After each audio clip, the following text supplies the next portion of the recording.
Hi, this is Greg. And this is Boo Boo. From Allegeaon, and you're listening to Concert Crap. Hey guys, it's Karen with Concert Crap, and I'm here with some of Allegeaon. Thanks for joining me today. Yeah, you're welcome. Thank you. All right, summer slaughter at the Worcester Palladium today. We lucked out on a really nice day, no rain. All right, so how's the tour been going so far? It's been well. It's been great. I think with any tour, especially like this size, it's a little bit of a learning curve. Just trying to get the kind of the daily paces down. But all in all, it's been fun. I mean, it's a great crew, awesome venues, awesome places. So couldn't be happier. Yeah. Do you have anything to add to that? No. It's been good so far. This is why we tag team. It's good. Look, I'm just like, you do this one because. Yeah, we had a late night last night. We came from New Jersey, and we had tried some good food. We had a little parking lot barbecue. So nice. Yeah, so. And we got showers early in the morning. Even better. At the truck stop. So yeah.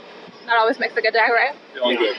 Okay, so how's the set list been looking so far? Have you been playing some newer stuff, some of your old classic stuff? What is the audience even been wanting? spread across the 4 albums. Okay. Four full lengths. Yeah. Yeah. So far. Yeah, we try to do one cool thing we've noticed is a lot of fans kind of come forward as we get these kind of bigger tours, and they've been fans for a long time. So it's really cool to kind of mix up the set list to try to throw some of the songs from the first few albums because they really, really appreciate it. They dig it. And we don't have a huge set on this tour, but at the same time, I feel like we have enough to kind of cover all the bases. Yeah. For sure. Everything's covered. So. Cool. All right, so there was a little fan over here earlier you were talking to who brought up the Patreon, brought up some cool stuff that you've been putting out on there. So for fans who are not on Patreon, what are they missing out on? It's a lot of just behind the scenes stuff.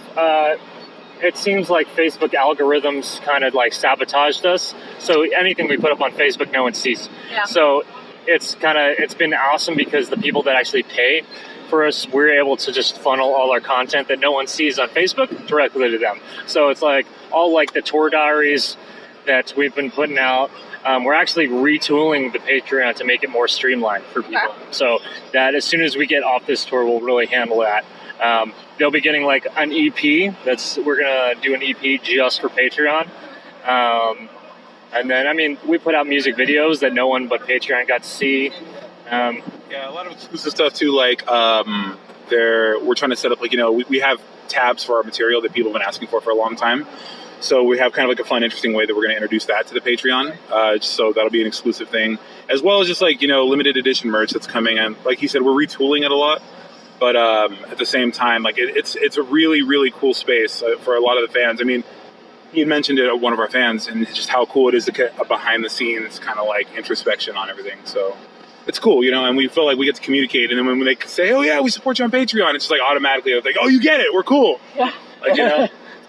You see what we're doing. That's awesome. Because, we basically, documented almost the entire recording process, right? Yeah, we did lots of Patreon live stream pretty much every day that we were in there. So the people that are on it get to see it where no one else really does. We did a little bit of just Instagram live streaming at the very end just for everybody. But the Patreon people get more of an in-depth thing. It's a fan club. I mean, that's the best way to put it. If you really like a band and you want to support them and you want to get more of an inside look, that's the way to go, for sure. Cool. So when you guys have some downtime on this tour, I don't know how much of it you have, what have you been doing? Have you been listening to any good music, any good podcasts?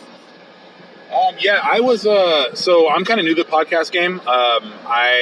Every time we do a tour, I try to get something either a book or get some new music. With this many bands and, how the schedule's been, I've been kind of doing more of the podcast thing. There's this really cool one on Classic FM, which I don't know if you checked out, but it's murder mysteries from early composers. Yeah. Oh, cool. So yeah, it's a really, really cool podcast. Other than that though, yeah, listening to some chill music, synthwave and funk music, pretty much anything that isn't metal for the most part. Yeah. For me at least. I find that a lot with metal bands. They don't actually listen to metal when they're on the road. No, it's the last thing. You're being screamed at for hours. On this tour, there's 10 bands every day that you're being screamed at. Yeah. No. And they're all amazing. They're all sick guys and sick bands, but it's just with anything. You work in a cafeteria or something. Last thing you want to do is come home and hear, Cafeteria food. You don't want to hear cafeteria food. So from a rate of 1 to 10, 1 less and 10 the most, how brutal has the music been so far? You mean in terms of like the bands we're playing with? Yeah, like genre-wise. There's an interesting mix of bands on here. Between the Buried and Me is not what I exactly thought Summer would be the Slaughter, headline. Florida. Yeah. Yeah, I mean it's about. I mean, you got Surreption, and they're way more brutal than us, and so.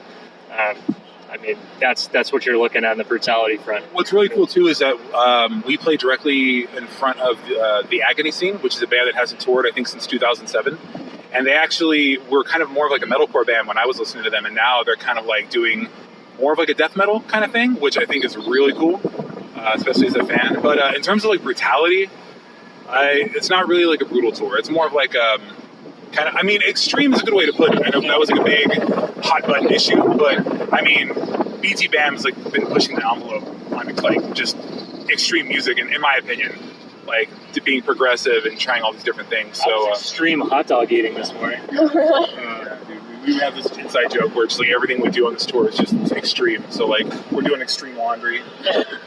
You know, having extreme breakfast. Extreme interviews. Yeah. Dude, we were extreme interviewing this. Easily the most extreme interview of the summer, for sure. All right. Do you guys have anything you'd like to add before we wrap it up?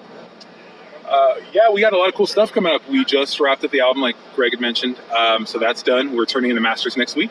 Yeah. Very excited about that. We also have another pretty big tour that we can't really announce yet, but we'll be hitting the road again. Heard a little bit about it, but Yeah, it's. But pretty, no one's supposed to know. I'm just an idiot. I'm just a big mouth. I feel like if you're on Patreon, you would know first. So maybe go on Patreon. That's right. That's actually exactly what I was going to say. Because we always leak the flyers and like the tour stuff to Patreon first. So that would be the spot to check it out, and it's going to be a doozy. I'm really excited. All right. Thanks for joining me, guys. Thank you. This has been Karen with Concert Crap, and we'll catch you next time.